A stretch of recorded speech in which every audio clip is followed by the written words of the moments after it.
Hey everyone, welcome to the Identical Mysteries. My name is Bear. Thank you for coming. I am out for my morning walk. I walk about 4 miles a day or so, just to keep healthy and fight gravity and that sort of thing. I didn't actually really plan this video, so I didn't bring a microphone with me.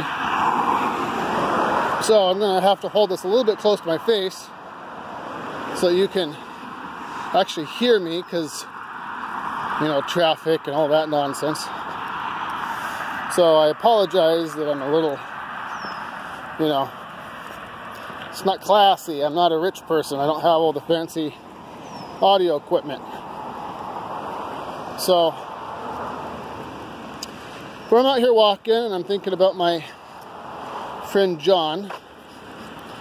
We've been having a really lovely email conversation back and forth, and the subject of truth came up, and you know, wanting to know the truth of things. And the thing about knowing is that to know something is something that can only happen through personal experience. You can't know something if you haven't personally experienced it. If you know something that hasn't come from personal experience, that's believing. You're believing it.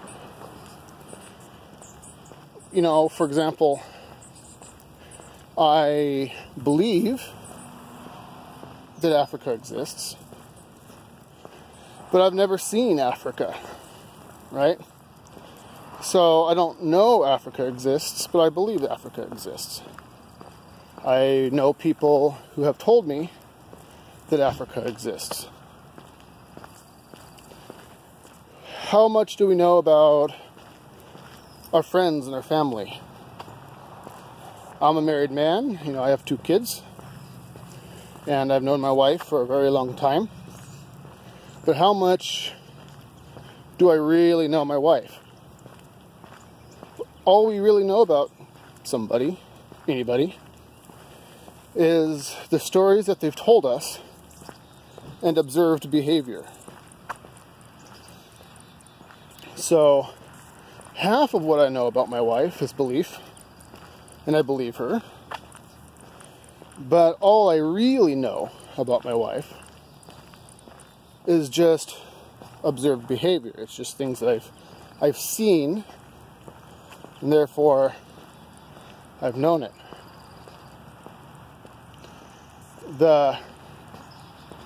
We've talked before about how everything that's inside of us,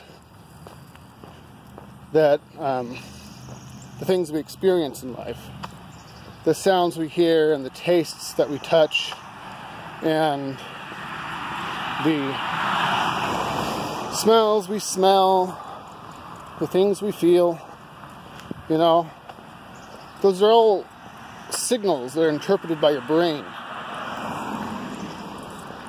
So the real you, whoever that is really essentially a person sitting in a dark room hallucinating their existence. And the ancients know this. The mysteries know this. That is why it is said that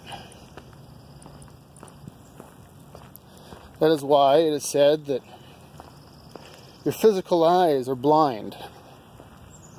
The physical world and existing in the physical world represents blindness. You're blind to the truth of things.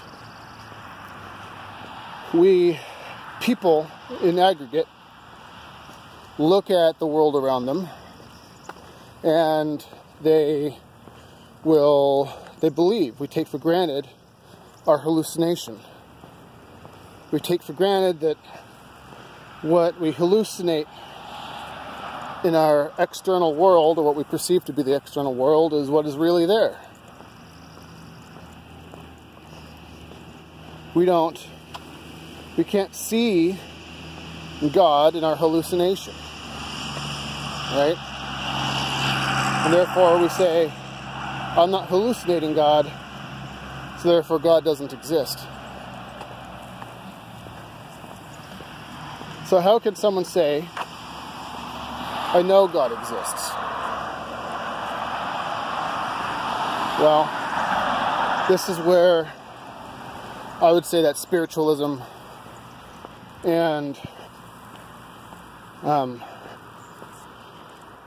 what's the word? I forget now what the word is. Is it naturalism? Where you only believe in like what's in the natural world? So where they kind of butt heads. We don't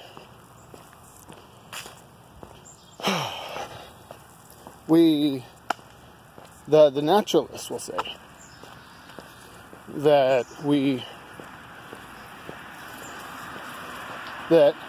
I can't see God, I can't perceive him or it or she or whatever God is, and therefore God doesn't exist. And the spiritualists will say that I am blind to everything, and therefore what I experience is what I know. That's kind of where that term, I think, therefore I am, kind of comes from. So sometimes I'm just going to stop and wait for the cars to go by. Like I said, I don't have a mic on me, so I'm kind of just winging this, so I hope the audio is okay. So if I just stop suddenly, that's why. I'm just waiting for the cars to go by. Like this one. It's a nice quiet day. Normally it's more busy than this. I'm just riffing. I haven't planned any of this. So I don't experience God, so therefore I don't see him. He doesn't exist. And the spiritualist will say, well, I know God because I've experienced him. I haven't seen him with my eyes because our eyes are what? They're blind. Being in the physical body is said to be in the tomb. You're entombed.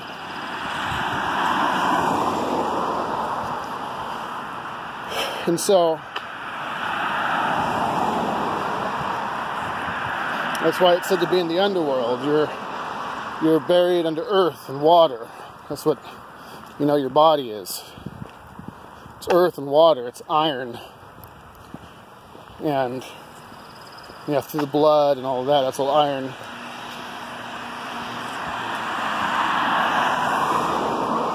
And so, when it comes to the mysteries, we say, okay, well, if I can't see the truth, if I can't, the amount of things I actually know are actually relatively small by our definition, right? If I can only know something by experiencing it, then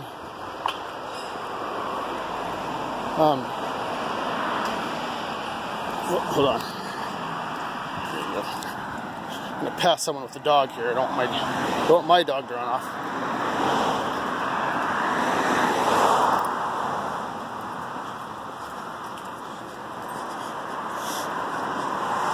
Morning.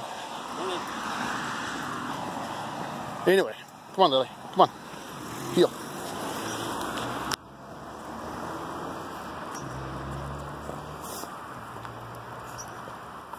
So there's my dog down there somewhere. Anyway, so the mysteries, we understand this, right? We understand that what we actually know is very small. So how does the mysteries teach you truth? How do you actually get to know what truth is? Well, one of the things to remember is that what people think something is, what their perception from the outside is, and what something actually is different. The mystery schools, they have this idea of masked men and psychodramas and secret rites and sexy parties and all of this stuff, which is fantastic for people who are wealthy and people who are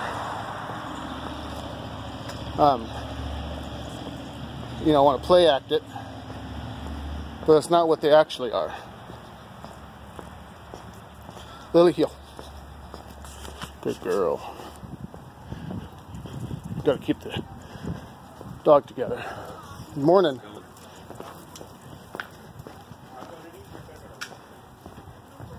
So. I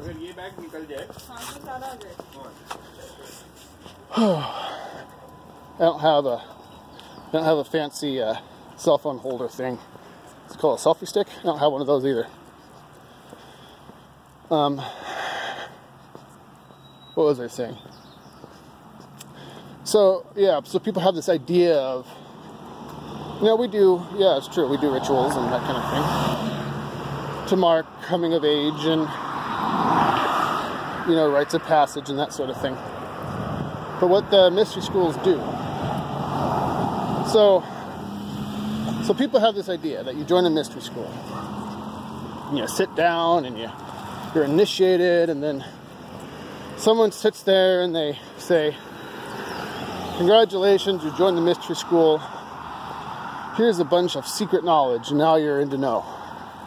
Now you get to know all the secret stuff. Well, we just discussed, how does one go about knowing anything? Right? Oh yeah. I'm talking to my dog. How does one go about knowing anything? You have to experience it, right? Hold on, sorry. This is the hazards of doing this while I'm recording. Just give me a moment here. Got some business to take care of. Morning.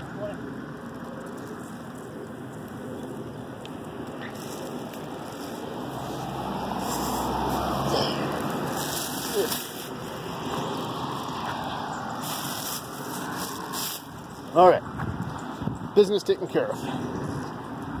So how do you actually go about knowing stuff? Well, you have to experience it personally. Come on, let's go.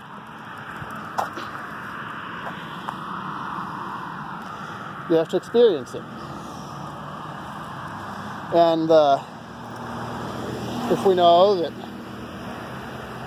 what we see is essentially a lie, or what we see at the minimum, even if we don't want to go that far, at a minimum what we see is the least amount of what is actually present in reality. And the ancients knew this. Everyone knew this. Everyone knew that what we see is the outlier. We're small. We don't see what the gods see. We don't see what the all sees. We live in a little tiny reality. Just a fraction, a thousandth of a fraction of what is actually truly there. And so the mysteries operate under this assumption that we don't know what's actually there. And so what do we do? Again, sorry about the noise. I hope the audio of this turns out. So what do? Right? We take a lot of time, a lot of effort to teach you how to experience truth yourself.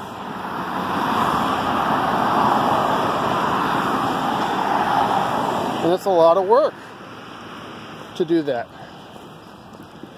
Like in my email with John, I don't know how successful I was, but I was trying to use the analogy of, it's like having a big and fantastic house. Our mind's the house. It's this huge, beautiful thing with infinite amount of rooms in it. There's an old there's an old, actually I don't even know how old it is, but there was I think it was a Sufi who said once that, how small do you think you are? Don't you realize that the universe is wrapped up inside of you? And that's what your mind is like. Your mind is technically infinite. So we have this big, infinite space to explore and to understand and to discover God and discover the reality. But we are stuck in the driveway. Someone has set up a fake house, a pretend home in the driveway. So we're sitting there in our fake little house going, oh wow, this is great. I love my little house. Meanwhile, everyone else gets access to the real thing. Everyone else has access to your mind. And your body has access to it. All the frost giants have access to your mind. And this poor person's trying to get out. I'm going to get stuck over there. I don't know if you can see.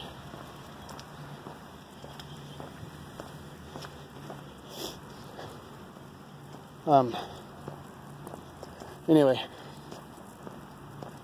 and we're just along for the ride. You know, we don't know why we feel what we feel. Why do I feel this way? Why are my emotions so erratic? Why do I have these desires that seem to come out of freaking nowhere? Why do I have these horrible, horrible thoughts? Right? Thoughts that you would never consider in reality. You would never act on anything like that, nothing so horrible, but yet you have these horrible thoughts that pop in. Why is that? Why can't you focus? Just because you're sitting in a false house on the driveway where everyone else is driving is partying in the house, the real house, the big one, your house. You've been tricked into thinking that you are living in this, you've been tricked into thinking that your house is one thing, but really your house is this big infinite thing, and you've been tricked into the wrong thing. And so, what am I trying to say? I'm trying to say that trying to get into your house for the first time is hard, right? There's steps that have to be taken in order to get you into the door. You've never been in there before, at least not intentionally. It takes a certain amount of strength to open the front door. It takes a certain amount of balance to balance the forces, right? There's some cleanup that has to be done. There's a lot of stuff that has to be done first before you really get to start having access to your real mind, to the true universe that's inside of you. And so, why people don't like the mysteries, why people don't stick with it, why it's the fewest of the few who make it in, is that people aren't willing to do the work.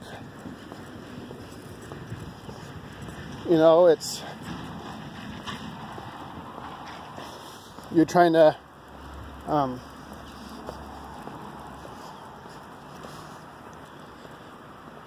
how do I explain it? So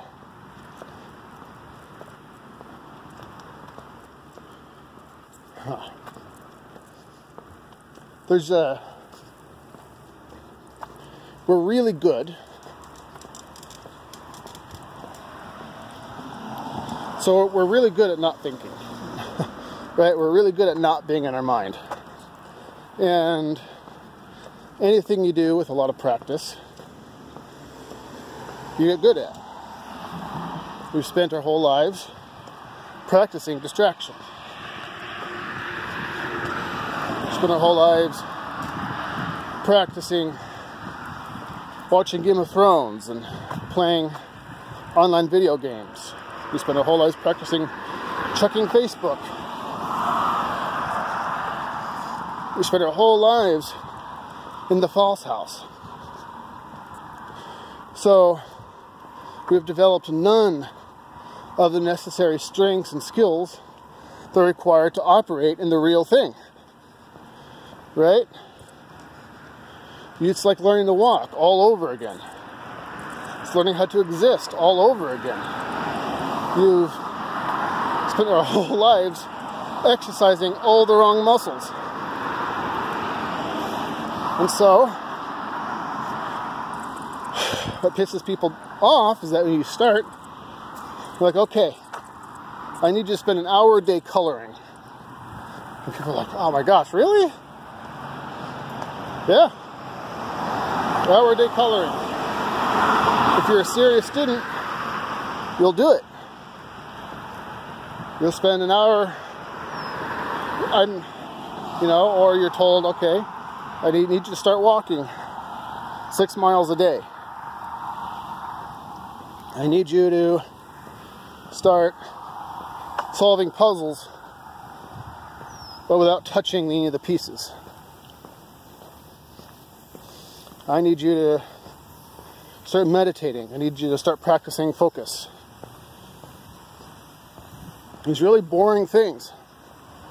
And people are like, what does this have anything to do with truth?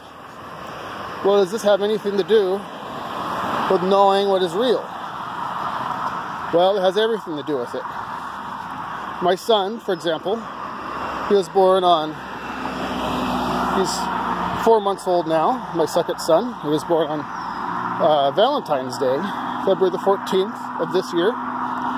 And so I have a son that's about to turn 3 and a son that's just starting out.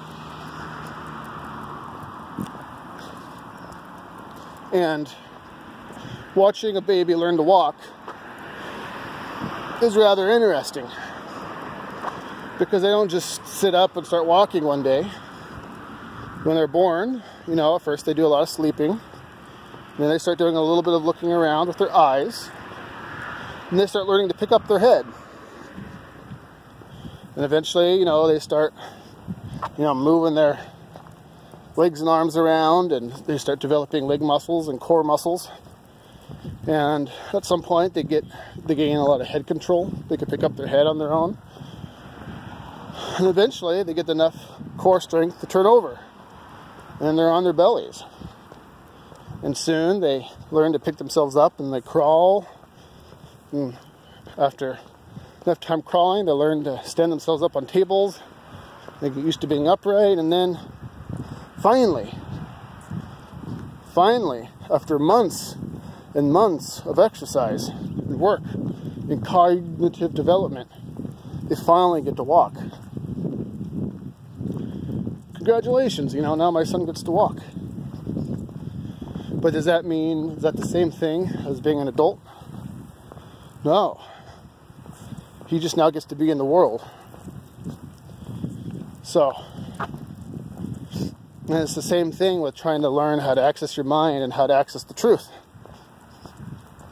Is that without doing the nonsense tasks of building up all those muscles that have atrophied over our whole lives, you can't get to the place you want to be. You can't experience what is actually there because your mind is weak. Right? You can't stand up to the currents. You can't travel. You can't do any of the stuff you can do with your mind that you'd like to, because it's out of practice. You never worked those muscles before. And that's a really bizarre thing. People think that the mystery schools are just handing out information. And, well, let's just say the real ones don't do that. The real ones teach you how to experience truth for yourself. And, we have there's a friend of mine who I've coached, and, he really struggled with ADD and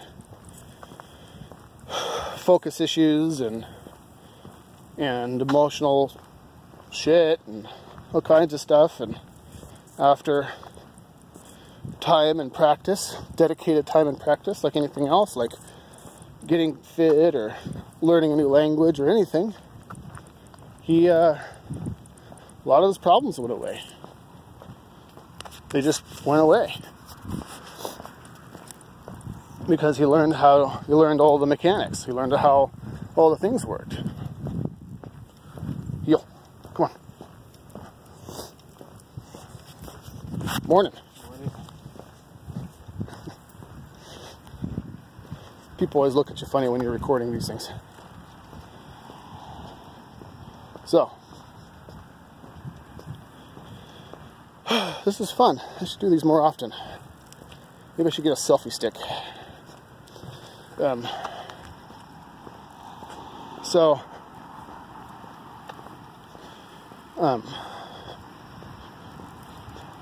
It's a tough process. But now he's like, I've never felt more steady. You know? I don't have to feel emotional all the time. I could focus on things that I've never been able to focus on before. You know, I'm experiencing truths for the first time. I know things now. I know things now. And he's like, I can't explain it. And that's the kind of the secret code of the mysteries. That's why in the Revelation, for example, and a couple different places in the Bible, it talks about, for example, like the 144,000 or the 12 disciples, where they're marked in some way and they speak a language that no one else understands. Only they can understand it. They start speaking in tongues. This is what they're talking about. Sorry again about the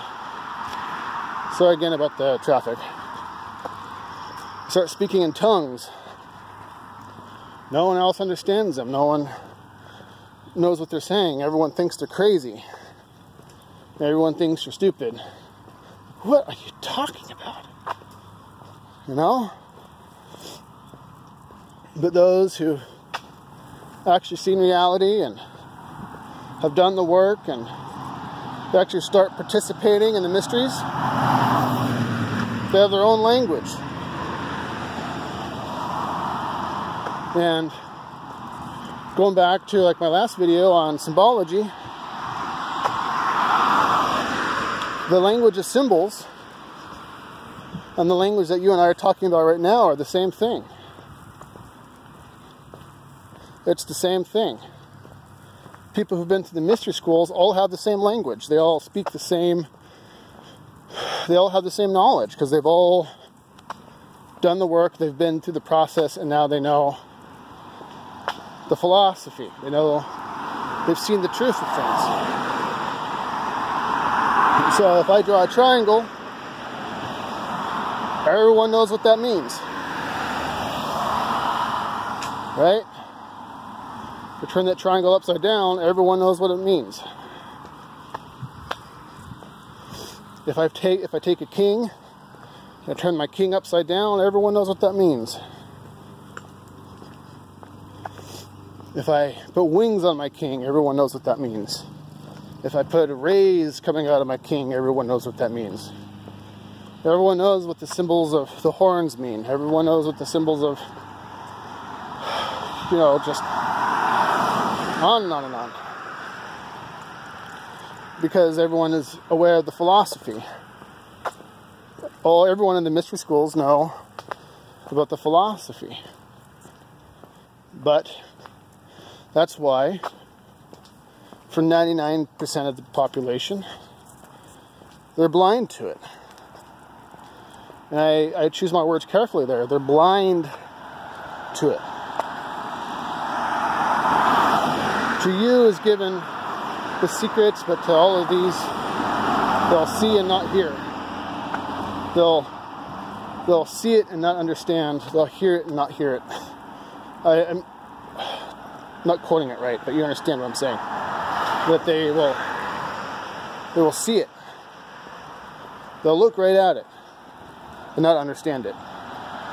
Or blow right past them. They'll hear it and they won't understand it. They'll read the Bible. They'll read the Norse Eddas. They'll read the Greek poetry. They'll listen to the Emerald Tablets of Thoth on audiobook over and over and over again. And will completely miss it because they can't see. They're blind, and you need to have a light in order to see.